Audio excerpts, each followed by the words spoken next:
Alhamdulillah wassalatu wassalamu ala Rasulillah wa ala alihi wa sahbihi wa man tabi'ahum ma ba'd. Allahumma rabbi shrah li sadri wa yassir li amri wahlul 'uqdatam min lisani yafqahu qawli.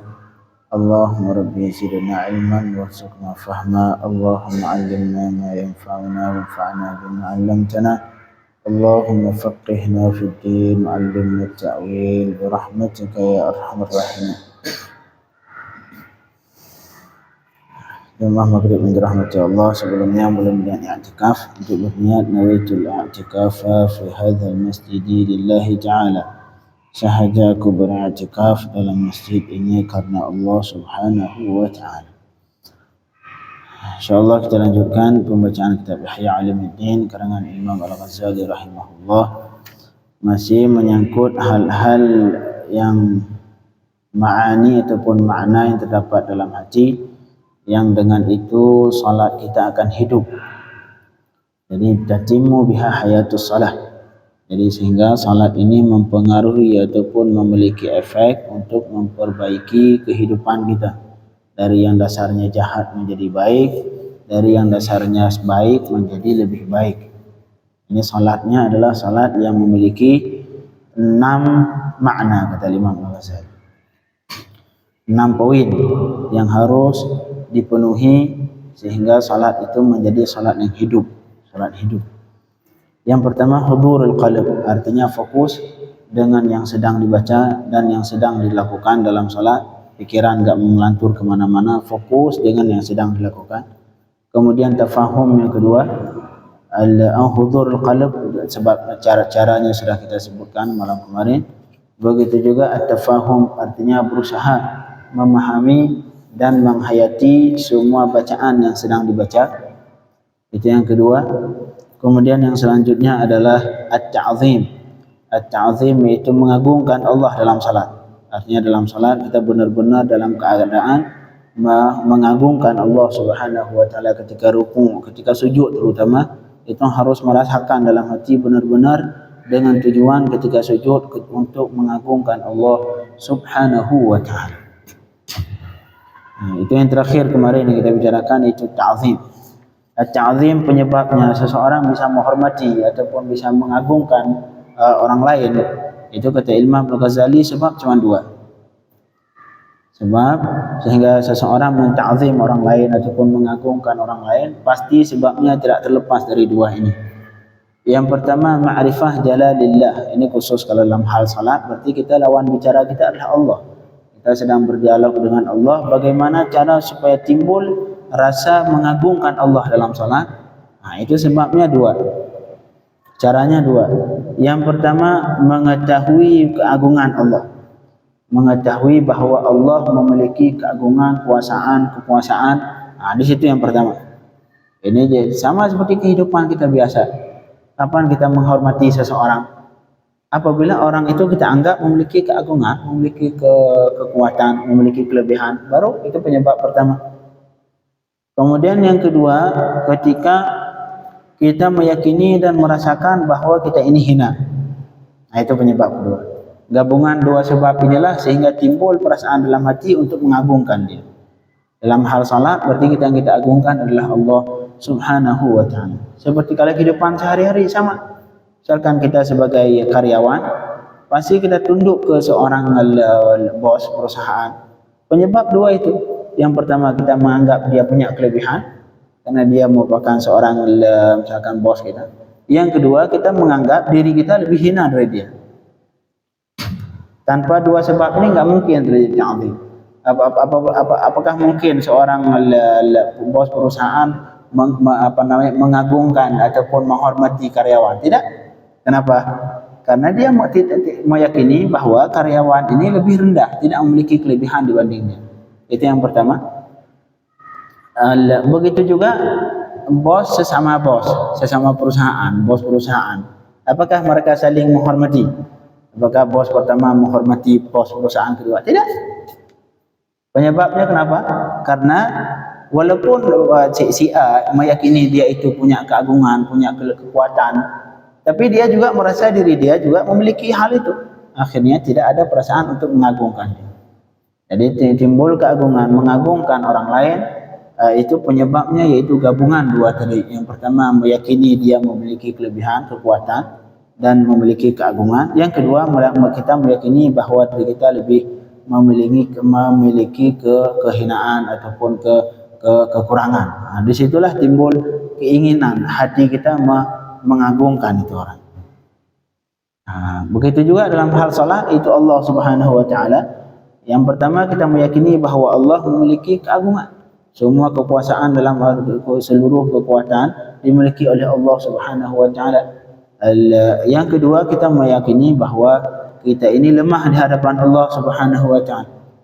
Semua enggak ada. Kalau Allah menginginkan kita sakit sekarang sakit. Berani kita berontak. Artinya kita dhaif. Siapa yang sanggup mengatakan saya jangan tua, saya enggak mau tua?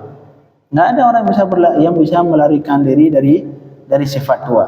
Ketika Allah menginginkan dia mati jam sekian, jam sekian. Idza jaa ajaluhum la yastakhiruna anhu sa'atan wa la yastaqdimun. Ketika ajal datang tidak mungkin dipercepat, tidak mungkin diperlambat. Pas ketika itu. Artinya semua kita diatur oleh Allah, ditundukkan oleh Allah. Kapan saja Allah mau, maka itu yang terjadi. Itu yang terjadi. Artinya kita dhaif. Dengan dua itulah, yang pertama kita yakini Allah punya kekuatan. Yang kedua kita meyakini jika kita ini adalah hamba yang hina, hamba yang dhaif di hadapan Allah. Saat itulah timbul perasaan untuk mengagungkan Allah Subhanahu wa taala. Kemudian yang selanjutnya insya-Allah kita bicarakan malam ini adalah al-haibah wal khauf. Ini juga dibutuhkan dalam salat. Al-haibah artinya takut ke seseorang karena kita menghormati. Itu haibah bahasa Arab. Artinya kita takut ke seseorang karena wibawanya. Bukan beda halnya kita takut ke kalajengking. Takut ke kalajengking, takut ke harimau. Itu takut bukan karena kita menghormati, bukan. Karena kita takut disakiti sama dia. Beda halnya kita takut misalkan ke guru ataupun takut ketika bertemu dengan orang yang misalkan yang punya martabat sehingga kita bergetar ketemu dengan dia, takut ngomongnya enggak jelas. Itu artinya kita takut dihadap bertemu dengan dia, ngobrol sama dia sampai gemetaran. Itu takut penyebabnya ta'zim. Beda sama kita takut kalajengking, takut ke harimau, takut, sama-sama takut. Tapi takut yang penyebabnya karena ta'zim dalam bahasa Arab disebutkan adalah haibah. Haibah ataupun kita takut karena dia itu memiliki wibawa. Ini dalam salat juga dibutuhkan. Kita takut ke Allah Subhanahu wa taala yang disebabkan karena kita menta'zim Allah Subhanahu wa taala. Itu sebabnya bagaimana? Apa yang sehingga menimbul dalam hati sehingga kita takut ke Allah Subhanahu wa taala.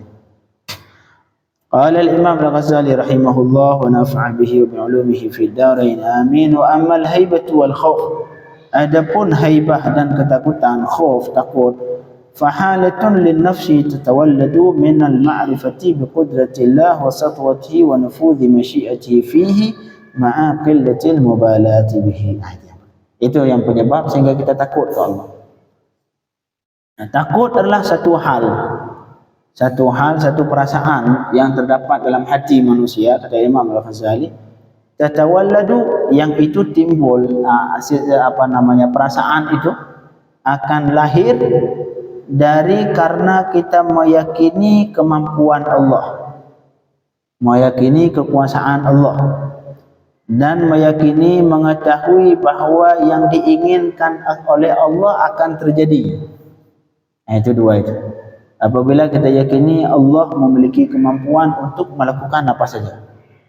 Dan yang kedua, Allah mampu dan semua yang diinginkan Allah pasti terjadi, kita suka atau tidak kita sukai. Apa yang terjadi? Apa yang diinginkan Allah pasti terjadi. Dan yang pertama, yang kedua, kita meyakini bahawa Allah Maha Kuasa, sanggup melakukan apa saja dan apa yang diinginkan Allah pasti terjadi. Ma'aqillatil mubalati bihi, Allah tidak memperhatikan. Ketika ingin memberikan si fulan sakit, Allah enggak perhatikan mau si fulan anak si A, mau anak si B, mau anak si C, mau anak presiden. Ketika Allah inginkan sakit, ya sakit. Nah, sama persis seperti kita sama manusia. Kenapa kita timbul ketakutan ke orang? Kenapa kita takut ke si fulan, kita takut ke si fulan? Penyebab ya ini. Karena kita tahu bahwa dia itu memiliki kekuatan. Coba kalau misalkan anak kecil, ada orang tua takut anak kecil. Nggak ada yang takut. Nggak ada yang takut anak kecil. Karena kita tahu bahwa anak ini tidak mampu melakukan apa. Jadi itu efek penyebab pertama. Karena kita tahu dia memiliki kemampuan, memiliki kekuatan. Yang kedua, karena kita tahu bahwa semua yang diinginkan sama dia pasti terjadi. Baru saat itu timbul takut ke dia. Begitulah dengan Allah Subhanahu wa taala. Seseorang akan merasa takut di hadapan Allah Subhanahu wa taala ketika merasakan bahwa semua yang diinginkan Allah pasti terjadi, kita setuju atau tidak setuju. Ketika Allah menginginkan kita misalkan si fulan ini sakit, ada yang berani menolak? Ada yang enggak? Walaupun kita benci bagaimanapun, walaupun kita nolak, kenapa ini saya sakit, kenapa saya sakit? Terus yang sakit tetap sakit. Sehingga di situ terletak perbedaan antara mukmin dengan kufar. Karena Allah menyebutkan dalam Al-Quran, wa ma Allahumma salli ala sayyidina yahdi qalbah, kata Allah. Kita baca. Yahdi qalbah. Ini perbedaan mukmin dengan kufar ketika diberikan musibah oleh Allah. Qala Allah Ta'ala, "Ma asaba min musibatin illa biiznillah." Tidak tertimpa satu musibah kecuali dengan keinginan Allah Subhanahu. Tidak ada satupun musibah yang terjadi di dunia, baik di langit ataupun di bumi, melainkan itu semua terjadi karena Allah inginkan. Tapi Allah memberikan solusi ke mukmin. Yang namanya musibah, ke mukmin, ke kufar semua sama. Nah, ada bedanya. Allah sebagaimana menguji mukmin, juga Allah berikan ujian ke kufar. Tetapi perbedaannya ketika mukmin dapat musibah dengan kufar ketika dapat musibah di mana? Wa may yu'min billahi yahdi qalbah. Seseorang yang beriman kepada Allah, ketika Allah memberikan musibah, Allah menunjukkan, memberikan petunjuk ke hatinya. Makanya mukmin yang benar-benar beriman kepada Allah enggak susah dia.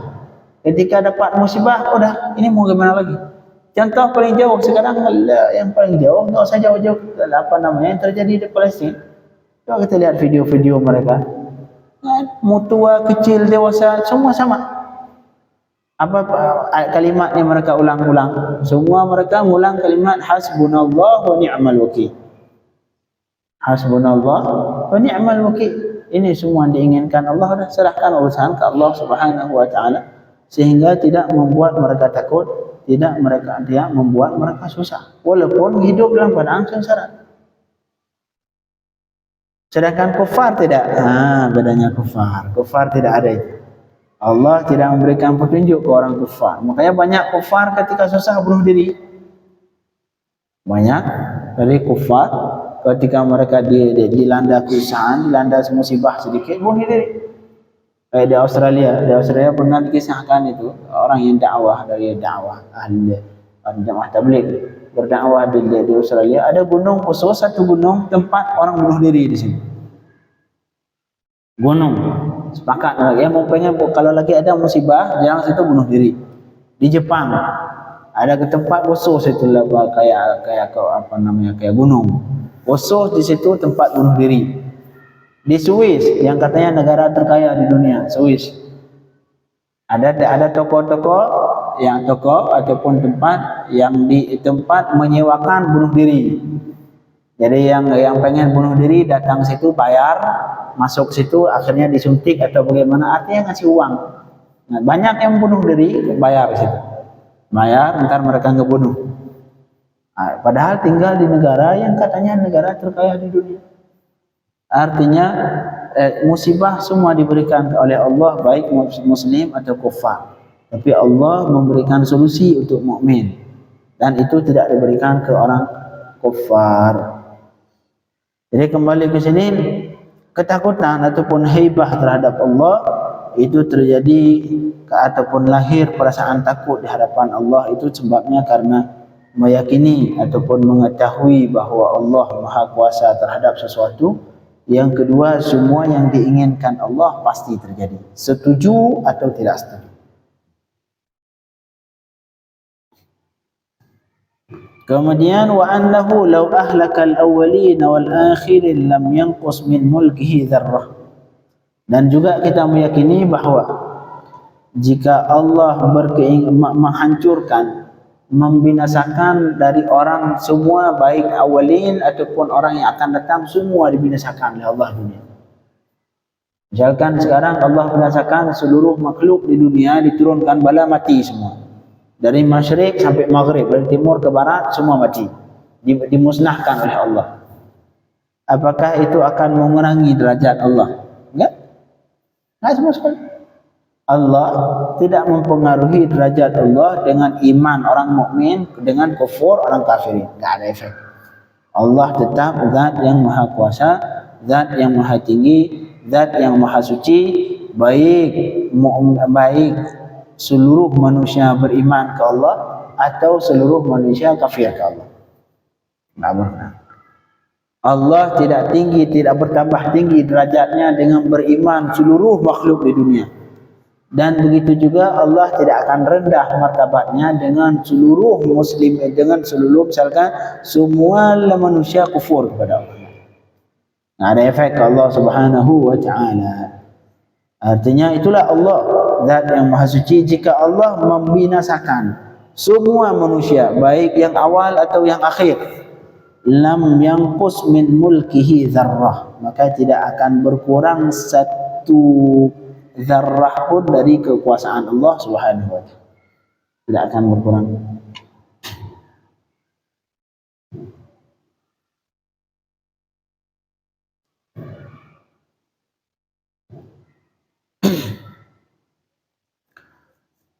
Allah.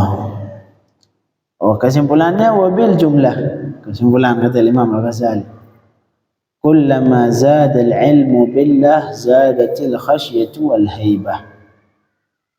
Kapan saja bertambah pengetahuan dengan Allah, artinya keyakinan kita kepada Allah, iman kita kepada Allah semakin bertambah, maka saat itulah semakin tambahlah bertakut kita kepada Allah Subhanahu wa taala. Ini kaidah dasarnya. Kaidah yang perlu digarisbawahi itu. Semakin kuat pengetahuan kita kepada Allah, maka semakin kuatlah takut kita kepada Allah Subhanahu wa taala. Itu al-khauf. Kemudian ar-raja. Yang terakhir selanjutnya ar-raja. Arti ar-raja kemarin adalah ada perasaan harapan, perasaan harapan untuk diberikan apa yang kita inginkan ketika salat. Apa yang kita harapkan, mengharap apa yang kita inginkan untuk terjadi dalam salat. Nah, itu ar-raja. Ar-raja. Jadi Allah di samping beliau ini zat yang maha kuasa, bisa melakukan apa saja, tapi di sisi yang lain Allah juga memberikan harapan untuk hambanya, supaya hamba ini mengharap kebaikan dari Allah Subhanahu wa ta'ala. Wa amma ar-raja' fa sababuhu ma'rifatu lutfillah wa karamihi wa amimi in'amihi wa lataifi sun'ihi wa ma'rifatu sidqi fi wa'dihi al-jannata bis-salah. Baru timbul harapan kita dalam salat untuk mendapat pahala dari Allah Subhanahu wa taala dalam salat. Jadi ketika salat kita dituntut untuk supaya timbul dalam hati di samping kita takut ke Allah, juga ada perasaan harapan dari Allah. Juga ada perasaan harus menimbulkan perasaan harapan kepada Allah supaya Allah memberikan pahala dari salat yang kita lakukan. So, bagus, itulah dituntut dalam salat. Jadi jangan takut doang. Jangan takut doang, tidak.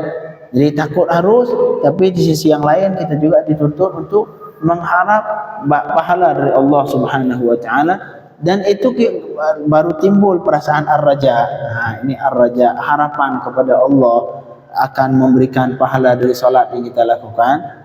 Itu akan timbul harapan itu dengan beberapa hal. Yang pertama kata Imam Al-Ghazali, dengan meyakini bahwa Allah murah. Allah murah. Malahan Allah sebutkan siapa saja yang baca la ilaha illallah pahalanya sekian. Siapa saja yang baca subhanallah pahalanya sekian. Malahan ada dikisahkan di sebagian Di sebagian riwayat cuma ngasih minuman anjing masuk surga. Artinya Allah Maha Pengampun, Maha Pemurah. Bismillah Ar-Rahman Ar-Rahim. Allah Maha Penyayang. Disitulah sehingga timbul perasaan ada harapan kepada Allah Subhanahu wa taala. Walaupun salat kita masih kurang, tapi kita terus berharap kepada Allah supaya Allah memberikan apa yang kita inginkan dari salat yang telah kita lakukan. Jadi itu akan timbul harapan itu dari Allah kapan? Ketika kita meyakini bahawa Allah Maha Pemurah. Wa amim in'amih, dan setelah kita meyakini bahawa nikmat Allah meratai ke seluruh makhluk. Kata Allah Subhanahu wa taala dalam Al-Quran, wa rahmati wasi'at kulli syai'. Dan rahmatku, kata Allah, akan meratai seluruh perkara. Semua akan dapatkan rahmat Allah Subhanahu wa taala. Artinya wa ma'rifah, yang pertama ma'rifatul lutfillah wa karami. Jadi kita yakini dengan ada keyakinan bahawa Allah Maha Pemurah, bahawa Allah Maha Pengasih, bahawa Allah Maha Penyayang, dan kita meyakini juga bahawa Allah Maha benar dalam seluruh janji yang dijanjikan oleh Allah. Allah menjanjikan seorang ketika salat, dengan salat 5 waktu ibarat dia memiliki sungai depan rumah. Memiliki sungai depan rumah yang sehari 5 kali mandi. Sehari 5 kali mandi. Kita sehari paling sekali aja mandi, sudah kita anggap bersih badan. Ini enggak, sehari 5 kali kita mandi. Gimana? Apakah mungkin kita kotor? Enggak mungkin. Itu baru sungai. Begitulah perumpamaan Allah mengumpamakan salat hamba yang salat hamba Allah. Ibarat dia salat ini ibarat yang meleburkan seluruh dosa, seperti halnya dia meleburkan kotoran ketika mandi 5 kali di sungai. Itu kita harapkan, dan itu janji Allah Subhanahu wa taala. Kita meyakini bahawa Allah tidak pernah mengingkari janji. Innallaha la yukhliful mi'ad. Sesungguh Allah tidak pernah mengingkari janji. Yakin? Kita yakini bahawa Allah akan memberikan semua apa saja yang dijanjikan oleh Allah. Allah Maha benar terhadap semua yang dijanjikan oleh Allah. Dan Allah menjanjikan siapa saja yang salat akan dileburkan seluruh dosanya, akan diangkat setiap derajat, setiap langkah yang dia langkah ke masjid, akan dihapus satu dosa, diangkat satu derajat, diberikan satu kebaikan. Itu semua kita harap dalam salat. Jadi kita terus ada perasaan mengharap dalam kepada Allah bahawa semua pahala yang dijanjikan Allah akan diberikan oleh Allah Subhanahu wa taala. Baru timbul perasaan harapan ke Allah Subhanahu wa taala. Kemudian fa idza hasala al-yaqin bi wa'dihi wal ma'rifatu bi lutfihi in ba'atha min majmu'i marja la muhala. Ketika dalam hati kita timbul keyakinan dengan janji Allah bahawa Allah tidak mungkin mengingkari janji, dan Allah menjanjikan bagi yang salat akan seperti ini dihapus seluruh dosanya, diangkat, diberikan surga oleh Allah, diangkat derajat oleh Allah. Timbul keyakinan benar-benar Allah tidak mengingkari janji.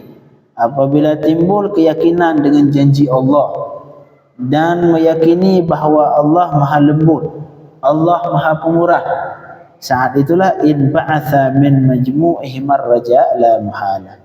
Maka akan timbul dalam hati, pasti kata Imam Al-Ghazali, pasti timbul dalam hati kita perasaan raja, harapan ke Allah Subhanahu wa taala. Artinya harapan ke Allah, harapan bahawa Allah akan memberikan pahala kepada kita dari salat. Cara untuk timbul harapan itulah dengan mengingat, dengan mengulang-ulang, dengan terus menghayati bahawa Allah ini Maha Pemurah dan Allah tidak pernah mengingkari janji. Dua itu. Yakini dalam hati, paksakan di hati. Kalau belum yakin, kita paksakan bahawa Allah Maha Pemurah yang pertama, dan Allah tidak pernah mengingkari janji. Yakini itu, maka akan timbul perasaan harapan kepada Allah Subhanahu wa taala bahawa Allah akan memberikan semua yang dijanjikan oleh Allah kepada orang yang melakukan salat. Kemudian yang terakhir al-haya, ini hal yang dituntut dalam salat. Al-haya, merasa malu kepada Allah Subhanahu wa taala yang disebutkan kita baca kemarin, perasaan malu kepada Allah akan timbul satu sebab, yaitu ketika kita merasakan bahawa kita melakukan kesalahan. Itu doang. Selama tidak merasa salah, enggak pernah merasa malu. Seperti hanya iblis melakukan kesalahan, apakah dia malu di hadapan Allah? Tidak. Penyebab karena dia tidak merasa dia melakukan kesalahan. Sayyidina Adam alaihi salam, kenapa beliau langsung bertaubat dan malu di hadapan Allah? Satu sebab, karena beliau merasa bersalah. Jadi begitulah, begitu juga dalam salat. Baru timbul perasaan malu di hadapan Allah dalam salat. Kata-kata Imam Al-Ghazali, bistish'arihi taqsir fil ibadah, dengan ada perasaan bahawa kita ini kurang dalam beribadah. Jadi ketika awal salat saya kurang, salat mungkin rukun belum kurang, kemudian bacaan belum benar. Itu semua kita rasakan bahawa kita ini masih kurang. Salat juga kadang-kadang ada, kadang-kadang tidak. Kemudian di samping salat kita kadang-kadang ngibahin orang, certain si fulan, semua kurangan si fulan kita certai. Kemudian kita sakiti orang, semua manusia tersakiti gara-gara kita. Dengan sebab itu kita merasa bersalah di hadapan Allah, merasa ibadat kita kurang di hadapan Allah, maksiat banyak di hadapan Allah. Baru saat itu timbul perasaan malu di hadapan Allah Subhanahu. Tapi kalau tidak pernah terbayang kita melakukan kesalahan, tidak pernah merasakan bahawa kita ibadat kita kurang di hadapan Allah, tidak pernah merasakan malu. Tidak pernah merasakan. Jadi wa ammal haya fa bi istish'arihi taqsir fil ibadah. Jadi perasaan haya ataupun malu di hadapan Allah akan lahir ketika seseorang meyakini dan merasakan bahawa dia itu kurang dalam beribadah kepada Allah, wa ilmihi bil ajzi 'anil qiyam bi 'azimi haqqihi 'azza wa jalla.